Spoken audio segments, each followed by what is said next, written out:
Hi guys, welcome back to the channel. Stick around so you can see the August garden tour and you can see what's been changing in my garden in the last month.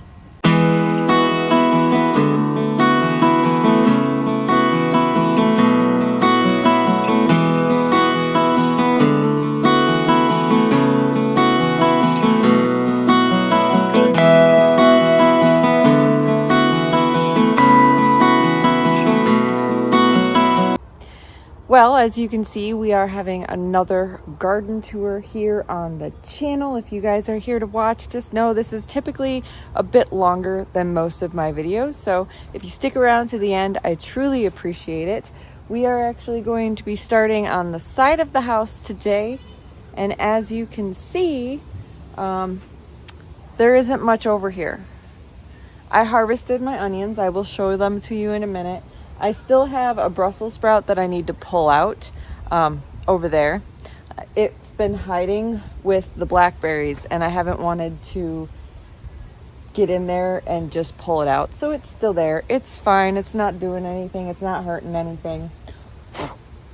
So the onions are harvested, but let me show you what I did leave. So you do see that I did leave 3 onions in here. This stuff over here is just cuttings from other onions that I put back into the garden. These are onions that I left because I want seeds from them. There's 3 of them. And the reason why I want seeds from them is because typically when you let onions go to seed, if you use those seeds, because these onions were in this environment this year, those seeds will do better for next year. So the goal is to have my onions do better. They did pretty good. I know I did a couple things that definitely were not okay, but I got onions and I'll show them to you. Now, when it comes to the blackberries, they are actually not, go away, moth. They are not producing very well, as you can see down there. There are a couple, but this year just was not a good year. I think I improperly trimmed them. I've done some research and I think that was the problem. I pruned them the wrong way. So that's why I don't have any blackberries this year. These are my raspberries, which you can see are doing absolutely fantastic. I did get 1 raspberry off of them and it was delicious. So next year they should provide plenty for me. Let's go into the garage and I'll show you my onion harvest. Now it is a little dark in here, so I do apologize. I actually harvested these 2 days ago. These ones I harvested a couple weeks ago because they were actually ready beforehand, and a couple of them had gone to seed. They had actually sprouted that flower stalk, and I only wanted a couple of those to go. So these ones here are actually all going to be chopped up and put into freezer bags because of the fact that most of them did have that flower seed stalk come out of the bulb, so they will not last as long. So this weekend I will be chopping them, putting them into portion bags and putting them in the freezer to preserve them, and they will get used first. The rest of these I harvested 2 days ago. They vary in size for obvious reasons, and I know exactly why. So you can see that some of them are a good size. Like that's a good size onion. So they are going to stay in here and they're going to dry and cure, so that way they last the longest. I did not get a weight. I did not count them, but I will count them and I'll put the number on the screen here for you. Now, before we move into the backyard, I do want to show you the wonderful flowers that we have. These pots have gone absolutely out of control with flowers. This one, I believe, actually drowned. The 2 down there, I think they were improperly drained. Like the holes were put in improperly, so they didn't drain properly. These guys have been giving me marigolds all throughout the time, and I've been doing my very best to pop the heads off to encourage it to produce more flower heads, but there are so many flower heads that it's just impossible. We have our zinnias that have been coming out, the cosmos from the from the butterflies have been coming out. We got oranges and purples and all the things, and the zinnias are just taking off. So these are doing great. You'll see smaller sunflowers in here. That's actually a giant that is doing fantastic. It's taken off in the last week. These ones are volunteers, so they are quite bigger than the other ones.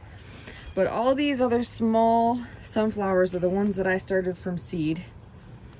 And they're doing great. They're taking off. I've been fertilizing them once a week just to make sure they're getting all of the nutrition that they need to grow as fast as possible. These are the giants. These are my mom's beautiful mums that come back every year, and they're huge. Everyone always loves them. We have some nice sunflowers here. I didn't have a chance to put these back in the ground. These are the small miniature sunflowers that my mom got from the store. More of them. They're not doing too great. They're the Cocoa Sun dwarf sunflowers. That's what they are. We got them from the store. The morning glories have taken off. I've actually had to save the sunflowers a couple of times. And guys, this is with us controlling the morning glories and pulling them out when they need to be pulled out. So like you see here, this is my giant. I need to come in here today and save it from that morning glory. Otherwise, the morning glory will take over that sunflower and basically kill it eventually. That dahlia, I'm pretty sure that's a dahlia, is beautiful and doing fantastic this year. That's the best that one has done in years. These sunflowers are the same ones as the little ones on the other side, but they, for some reason, are doing better than the ones on that side of the garden. So, not sure why. This is also a giant. This butterfly bush, guys, is insanely huge. We've trimmed it back a couple times now, and it's actually shading out this sunflower, which is why this one is so small. But I mean, there's nothing we can really do about it. Our rose has bloomed multiple times in the last month. It is actually getting ready to bloom again.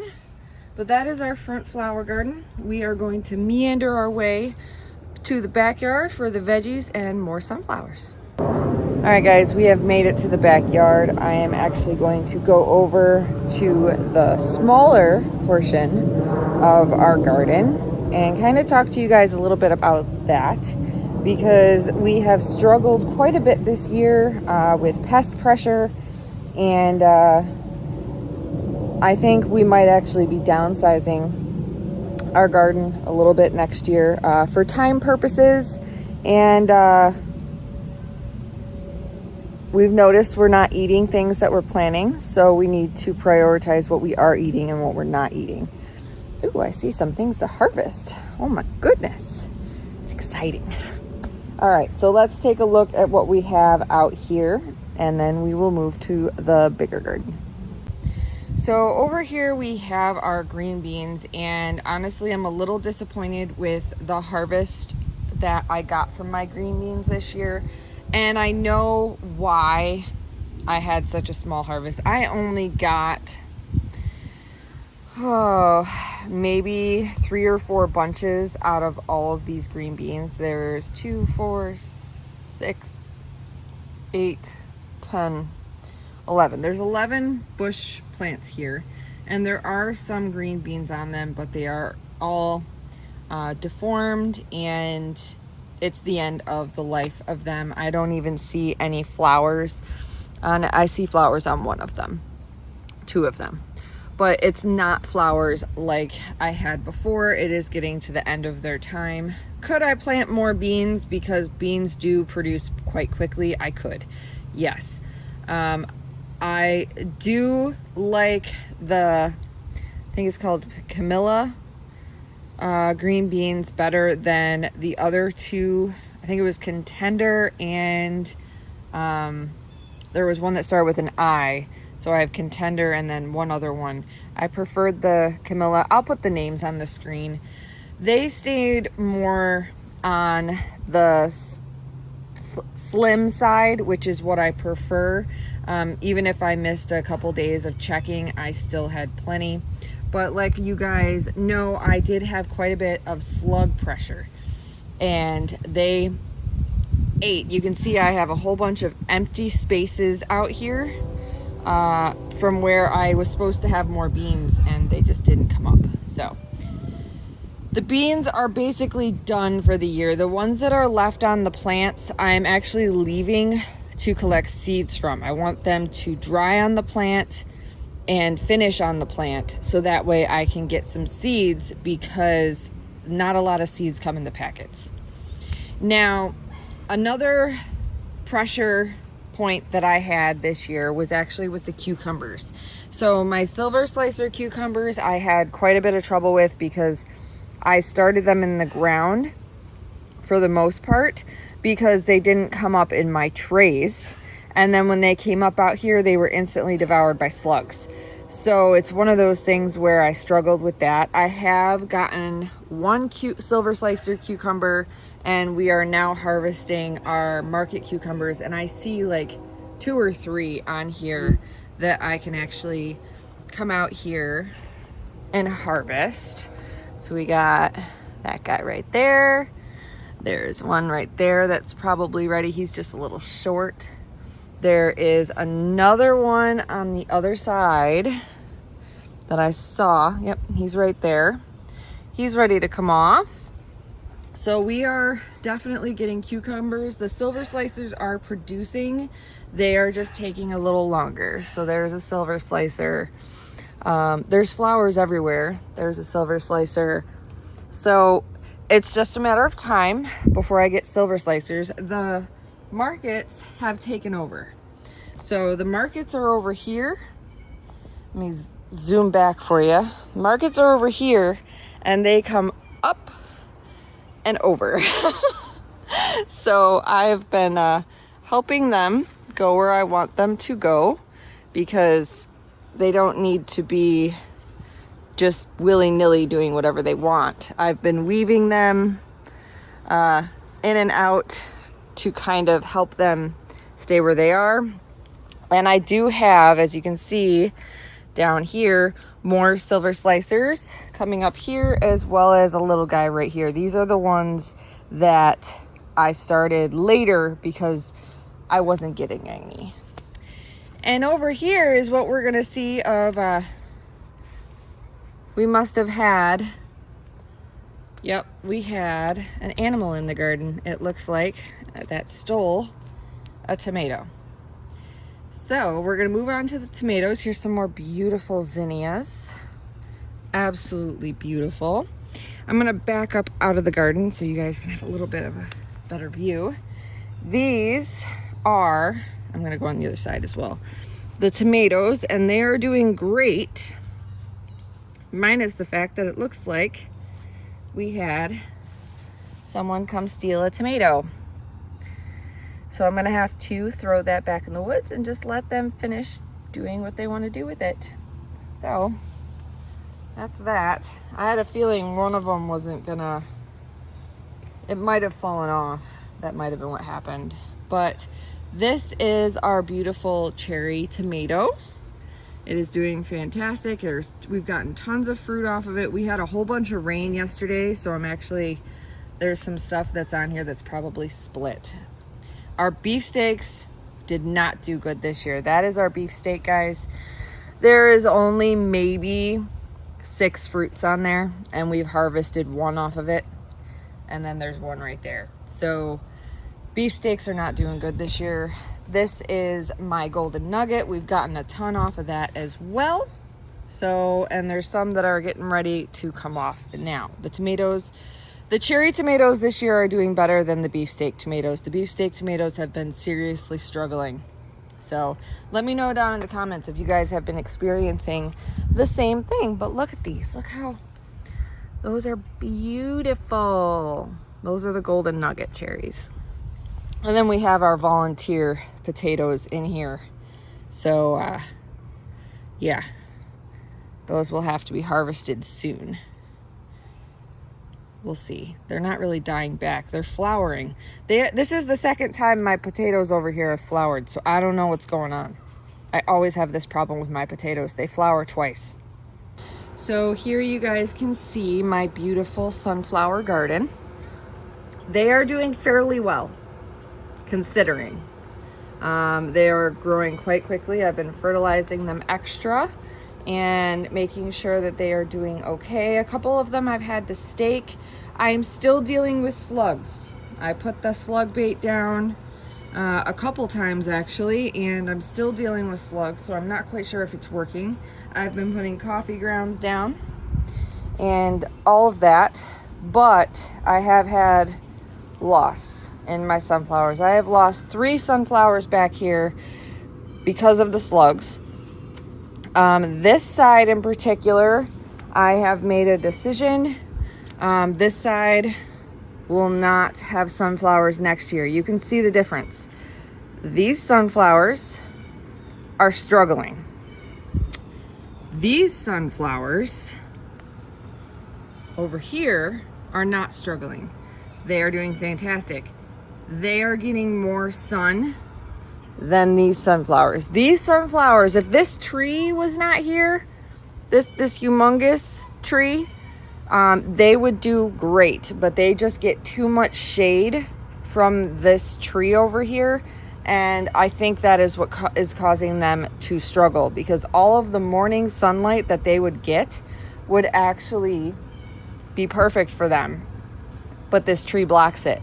These sunflowers get a ton of afternoon sun, and I think that is what is contributing to them doing better, because all of these are getting the same treatment.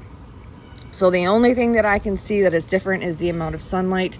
So next year, this side of the deck will be more shade friendly plants, whereas I will definitely still have my sunflowers over here next year.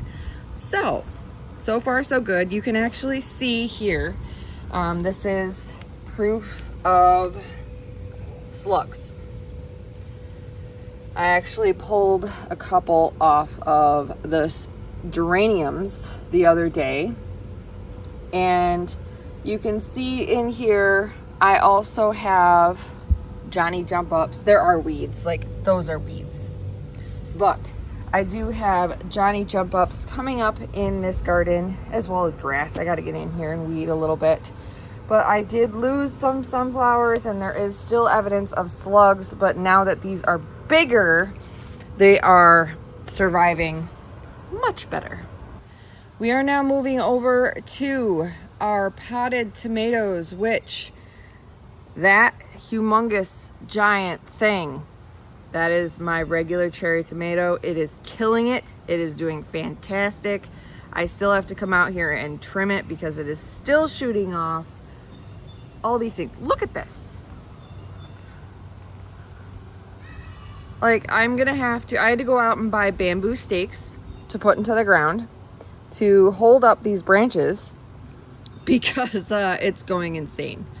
And it's loaded in fruit. It's still producing flowers. So I'm just letting it do its thing, and letting it be as fantastic as it wants to be.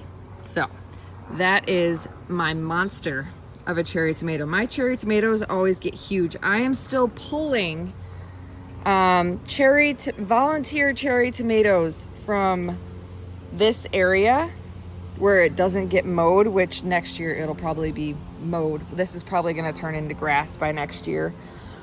This was, as you can see, mulch, and it's just been taken over by crabgrass. Crabgrass is the bane of my existence when it comes to mulched areas.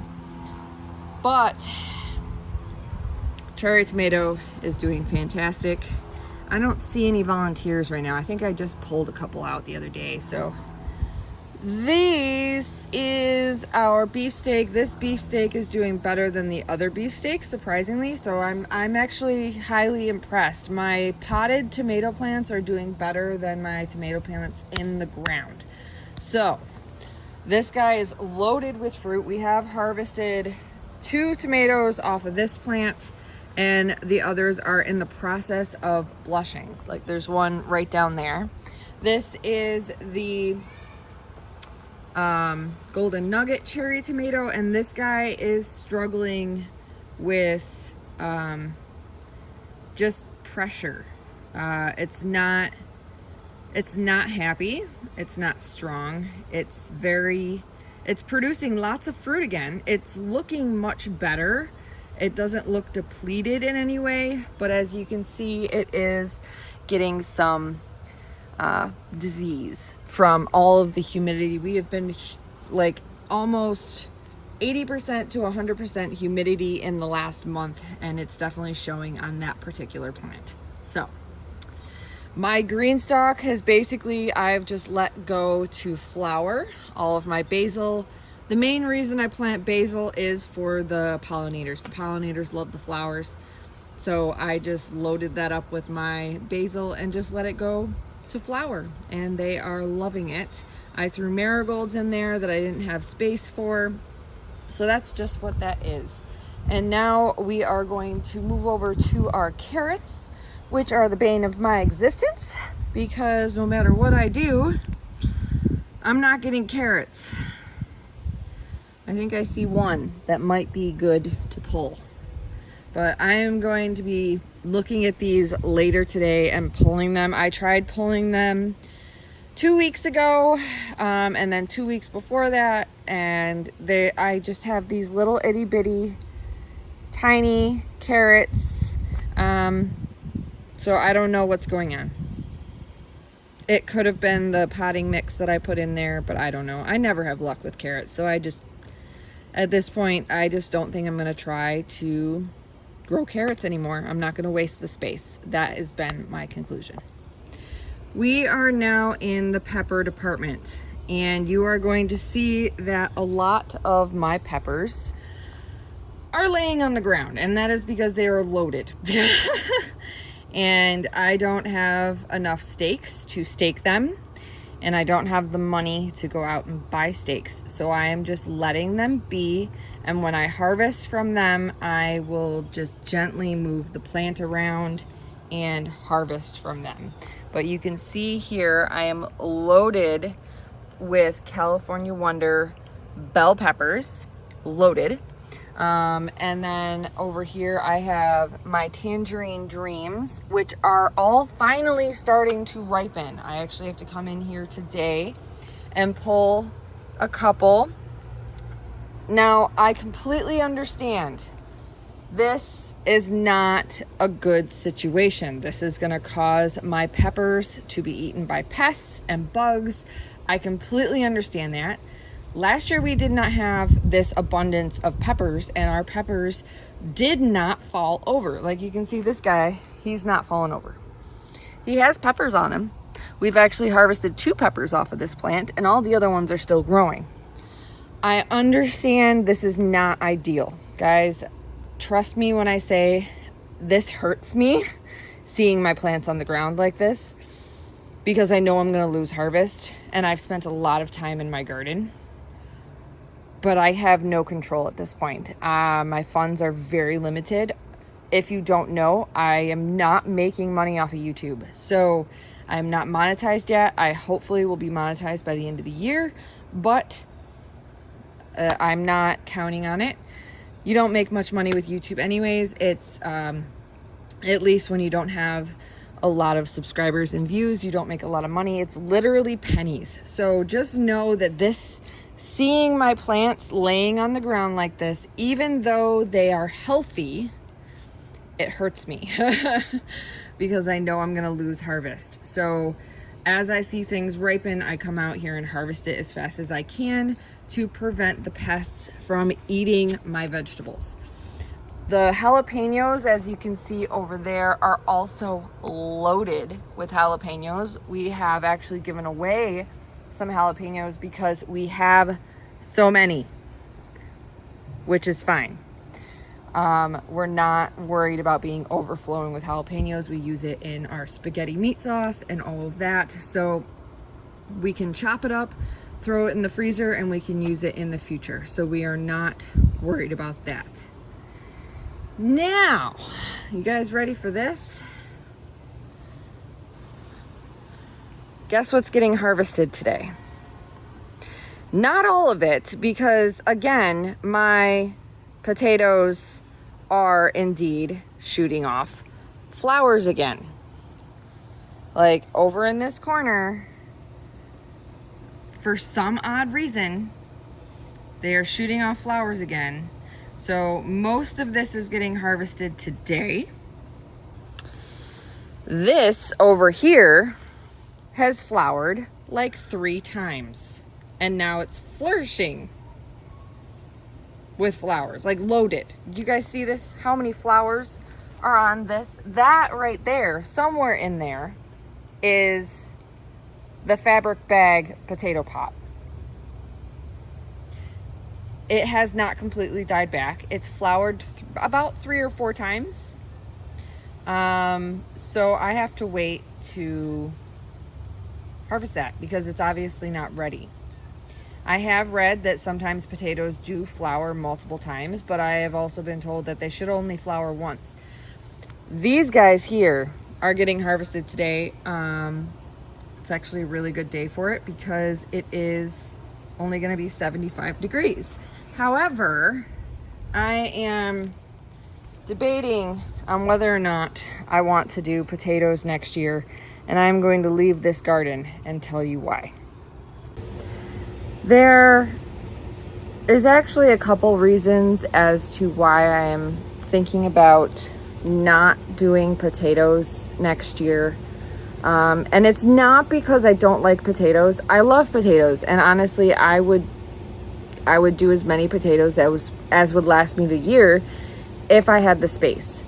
However, potatoes do take up a lot of space in the garden, and as much as I love the treasure hunt of finding potatoes, every single year that I harvest potatoes, I get stung at least 2 or 3 times, at least. And I don't know why. It might be the time of year. I have noticed that like end of July into August, like middle of August, like a month. There's about a month period where the bugs around here just go insane. And I don't mean like insane in numbers. I mean, because yes, that does happen when it comes to like mosquitoes and things. But I mean like insane in the sense as they get very aggressive. So I have noticed in my garden that I go into my garden and I go to harvest things, and I'm not bothering any bees. There are no bees around where I'm harvesting, at least not with like peppers and things like that. But they are attracted to the wood of the pallets in my garden for some odd reason. They swarm around my pallets, and it's not a swarm of like 1,000 bees, guys. It's like, I'd say 20 to 30 bees like all around my pallets, and they go for the wet sections of the pallet fence that I have, and when you disturb their area, they get very upset and they will swarm you. Now, most of the time, as long as you get out of the space, they won't attack you. But they do like try and get you to go away. And I'm really not a fan of being stung by a bee. I don't think anyone is. It hurts a lot. And quite frankly, after I get stung by a bee, I don't want to be out harvesting anymore. And when I am harvesting my potatoes, it's even worse. And I have a feeling it has to do with the mulching of the potatoes. Because when you move that mulch aside to get to the ground underneath, the soil has a very sweet, moist scent to it. So the bees are attracted to it and they come and investigate. So you guys will see, I'm planning on videotaping the harvest of my potatoes today. However, that is one of the reasons why I'm kind of debating on not having potatoes in my garden. I do not enjoy, I understand, I'm a gardener, I should be okay with occasionally getting stung by a bee. But if I can do something that can prevent myself from being stung as much as possible, that's something that I don't want, or that's something that I do want to do, because of the fact that you can develop an allergy to bee stings, and I do not want to develop an allergy from being stung by bees consistently. Every year I get stung at least 5 or 6 times by bees. It's the nature of summertime. They are protecting whatever they're protecting, or they accidentally sting you. It is a thing. I understand that. So trust me when I say it is embarrassing for me to say I don't want to grow potatoes because I don't want to get stung by bees. It is actually quite embarrassing to me. But I am doing what I feel is right, and I can grow other things in my garden that can benefit me, that are easier to grow, and when I go to harvest them, I won't get stung as often. So, like, I don't get stung when I go out and harvest my peppers. I don't get stung when I go out and harvest my cucumbers. I don't get stung when I go out and harvest my tomatoes. Most of the time. Occasionally I bug something and I get bit or stung. But that is kind of my thinking. You guys will see when I'm doing my potato harvest, I'm actually going to have a hoodie on, along with a long sleeve shirt, along with jeans. And it's because I don't want to be stung. And I've been stung through shirts. Yeah, it's a thing. So I am going to be thinking about this next year quite a bit. I am also the only one caring for this garden. It is a small garden, but when you work a full-time job, on top of gardening, on top of taking care of the rest of your yard, is a lot. It is a lot. So my garden might be getting smaller next year to only maybe be this center square garden, and getting rid of that side garden, or turning that just into a giant flower bed for the pollinators. I've debated on that too. Just throwing a wild mix over there and just letting what grow and kind of go from there. This could also be the August gardening blues. Everyone knows that people get the August blues. They're tired of gardening, they're tired of pulling weeds, they're tired of caring for their garden, because at this point we have been doing gardening for 3 months, 4 months, sometimes 5 months, depending on where you are in the area of the planet. I know someone who's been gardening since February, and she's been done with it since June. Like, she's just over it.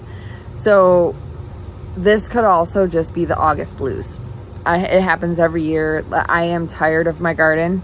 I do come out here and I still get joy from it, but I'm getting more joy from the beauty of things. I'm getting very irritated with how much work I've put into my garden this year, and it's just being devoured by pests. I've never had this many issues with my garden.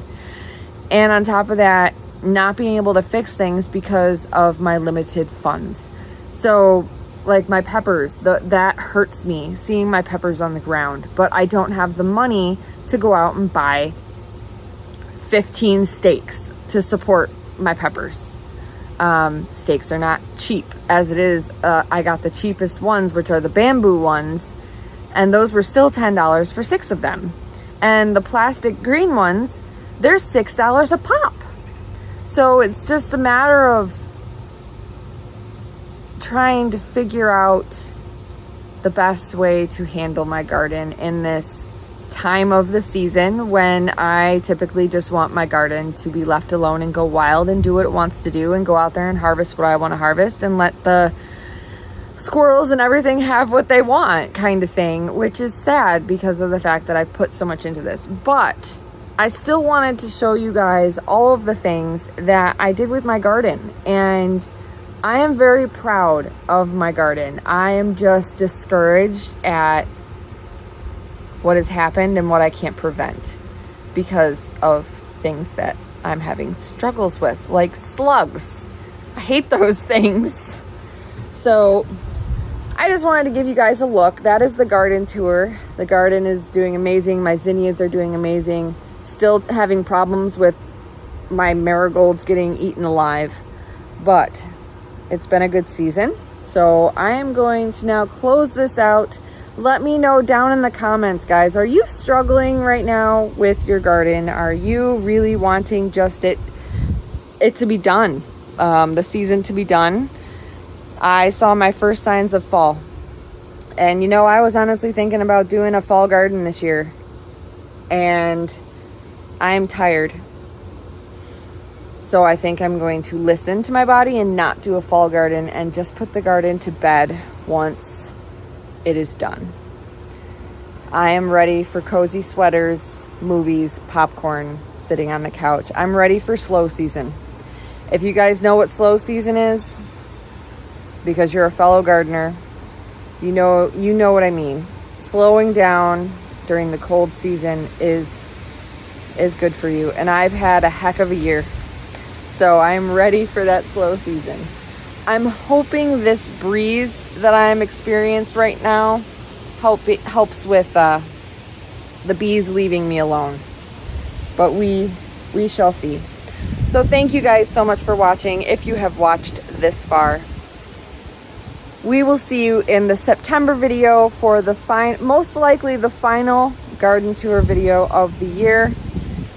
I have plenty of other videos out there, guys, so don't worry. I post 3 times a week, sometimes more. We will see you in that next video. Please be sure to like, subscribe, and share. Leave your comments down below. And thank you for watching.